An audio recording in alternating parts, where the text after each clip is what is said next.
Good morning बच्चों। आज हम लोग पढ़ेंगे नन हिंदी पाठ 1 जिसका शीर्षक है प्रार्थना। प्रस्तुत कविता हमारे पाठ्य पुस्तक भाषा भारती भाग 6 से ली गई है। इस कविता के कवि ईश्वर दास हैं। प्रथम खंड।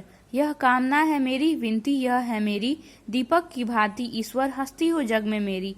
तुम दूर कर दो ईश्वर जग का हमारे दम से, हमको बना दो दीपक संसार चमके हमसे। इस प्रथम खंड में कवि ईश्वर दास हम सभी मानव को ईश्वर से प्रार्थना याचना करने को कहते हैं कि हे प्रभु, हमें इतनी शक्ति दीजिए कि जिस प्रकार दीपक जलकर पूरे संसार को रोशनी में कर देता है, उसी प्रकार हम सब भी इस प्रकार प्रसिद्ध हो कि सारा जगत में हमारी प्रसिद्धि नामक दीपक जगमगा उठे, जिससे हमारे माता पिता का नाम रोशन हो सके।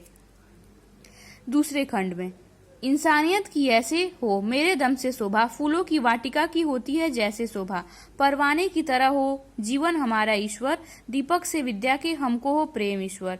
दूसरे खंड में कवि ईश्वर दास हम सभी को ईश्वर से यह याचना करने को कहते हैं कि हे प्रभु, जिस प्रकार वाटिका की शोभा सुंदर पुष्पों से है, उसी प्रकार हमारे जीवन रूपी वाटिका की शोभा आपकी आशीष से है।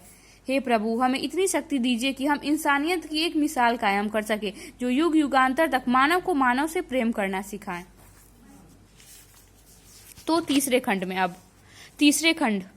दुर्बल जनों को जग में सहयोग देते जाएं, दुखियों को पीड़ितों को बल दे के हम उठाएं, हमको बुराइयों से रखना बचा के स्वामी, जो रास्ता हो सीधा उस पर चलाना स्वामी।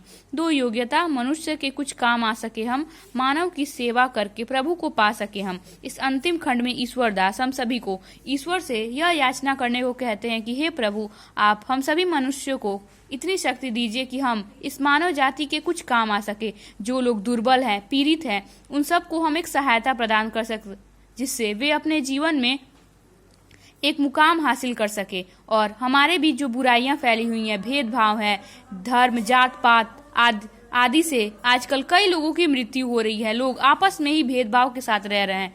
तो हे प्रभु, आप इतनी शक्ति दीजिए कि हम इन सभी बुराइयों का देश से नाश कर सके और एक सुंदर एवं बुराई रहित दुनिया का एक संचालन कर सके। हे प्रभु, आप हमें इतनी शक्ति दीजिए कि हम एक सीधे रास्ते पर चले और इस दुनिया को भी उसी सही मार्ग पर चला सकें।